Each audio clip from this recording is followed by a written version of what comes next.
நீதிமொழிகள் 26ஆம் அதிகாரம்.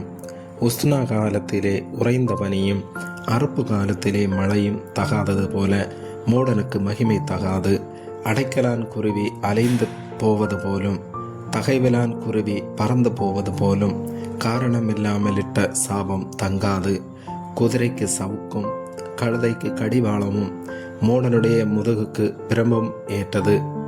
மூடனுக்கு அவன் மதியினத்தின்படி மறு உத்தரவு கொடாதே, கொடுத்தால் நீயும் அவனைப் போலாவாய். மூடனுக்கு அவன் மதியினத்தின்படி மறு உத்தரவு கொடாவிட்டால் அவன் தன் பார்வைக்கு ஞானியாயிருப்பான். மூடன் கையிலே செய்து அனுப்புகிறவன் தன் கால்களையே தரித்து கொண்டு நஷ்டத்தை அடைகிறான். நொண்டியின் கால்கள் குந்தி குந்தி நடக்கும், அப்படியே மூடன் வாயிலுள்ள உவமை சொல்லும் குந்தும். மூடனுக்கு கனத்தை கொடுக்கிறவன் கவனிலே கல்லை கட்டுகிறவன் போலிருப்பான். மூடன் வாயில் அகப்பட்ட பழமொழி வெறியன் கையில் அகப்பட்ட முள்ளு.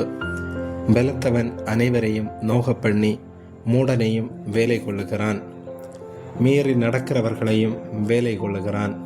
நாயானது தான் கக்கினதை தின்னும்படி திரும்புவது போல மூடனும் தன் மூடத்தனத்துக்கு திரும்புகிறான். தன் பார்வைக்கு ஞானியாய் இருப்பவனை கண்டாயானால் அவனை பார்க்கிலும் மூடனை குறித்து அதிக நம்பிக்கையாயிருக்கலாம். வழியிலே சிங்கம் இருக்கும், நடுவீதியிலே சிங்கம் இருக்கும் என்று சோம்பேறி சொல்லுவான். கதவு கீழ் மூலையில் ஆடுகிறது போல சோம்பேறியும் படுக்கையில் ஆடிக்கொண்டிருக்கிறான். சோம்பேறி தன் கையை கரத்திலே வைத்து அதை தன் வாய்க்கு திரும்ப எடுக்க வருத்தப்படுகிறான். புத்தியுள்ள மறு உத்தரவு சொல்லத்தகும் 7 பேரை பார்க்கிலும் சோம்பேறி தன் பார்வைக்கு அதிக ஞானமுள்ளவன். வழியே போகையில் தனக்கடாத வழக்கில் தலையிடுகிறவன் நாயை காதை பிடித்திழுக்கிறவனைப் போலிருக்கிறான். கொல்லிகளையும் அம்புகளையும் சாவுக்கு ஏதுவானவைகளையும் எரிகிற பைத்தியக்காரன் எப்படி இருக்கிறானோ அப்படியே தனக்கடுத்தவனை வஞ்சித்து நான் விளையாட்டுக்கல்லவோ செய்தேன் என்று சொல்லுகிற மனுஷனும் இருக்கிறான். விறகில்லாமல் நெருப்பு அவியும், கோள் செல்லுகிறவன் இல்லாமல் சண்டை அடங்கும். கரிகள் தழலுக்கும் விறகு நெருப்புக்கும் ஏதுவானது போல வாது பிரியன் சண்டைகளை மூட்டுகிறதற்கு ஏதுவானவன். கோள்காரனுடைய வார்த்தைகள் விளையாட்டு போலிருக்கும், ஆனாலும் அவைகள் உள்ளத்திற்குள் தைக்கும். நேச அனலை காண்பிக்கிற உதடுகளோடு கூடிய தீய நெஞ்சம் வெள்ளி பூச்சு பூசிய ஓட்டை போலிருக்கும்.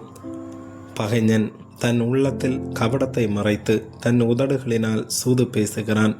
அவன் இதம் பேசினாலும் அவனை நம்பாதே.